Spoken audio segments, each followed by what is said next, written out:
Yazi into endiyifundileyo ngoKhuzani, every time ewina something or esenza into egameni lakhe engakaze yenziwa nanganye naye na umculo.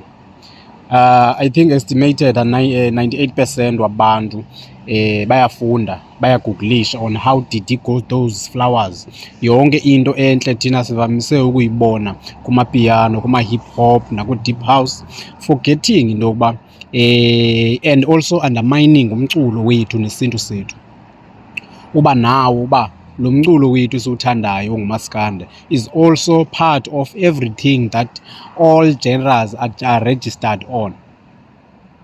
Remember, uKhuzani ukhe waya kuma-Grammys as a guest and mostly abantu questioning ba uye kanjani. And ndenza ivideo ndathi ngeke lo mfo ayele ihala phayana uyofunda izinto, so now that efumene i-award abantu bazenza osimangele. Ngesikhathi e-announce uba he's been nominated to one of those awards in America, abantu did not give a damn about it.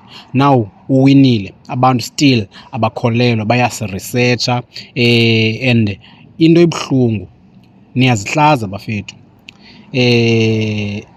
Sizibuyisela nje emva. Ingako kuthiwa umaskandi okanye abalandeli bakamaskandi abafundanga.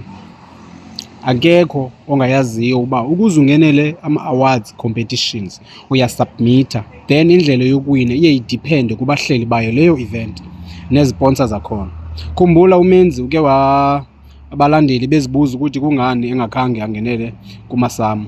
Wabuya uMenzi washo ukuthi yena wenze iphutha usubmite kuma-SATMA, which means ubhala usende i-email on a wrong platform or event yama-SATMA instead of ama-SAMA Awards. But still kusekho abantu still abazenza ngathi abazinto besazi just that nguKhuzani. So everything uKhuzani ayifumanayo people are questioning, i-certificates zaku-RISA babeziquestioning. Yonke nje into enokuwina kukaKhuzani iya-question, ukuhlukanisa kwakhe unyaka koku-question. So nothing at all ayideservayo uKhuzani according to abantu. It's fine, ngumdlalo we-rival wama-Red and Blues, but when it comes off kwizinto ezifana nezi international, I think kusibuyisela emva kakhulu.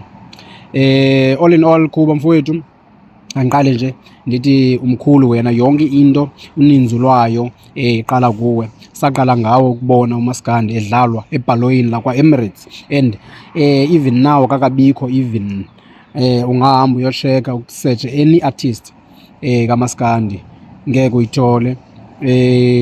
Kwenzeka kusaqala ukubona kuwe futhi ke ukuba nengoma ethi ke ithini ithengwa ngabakwa Spotify as an advert, ufakazi bukhona. This beautiful award means a million times ukuthi ke thina abantu baseMzantsi Afrika just wish nje uba singakhe ke siyeke ukuzibuyisela emva, sibuyisele umaskandi wethu emva. Danko.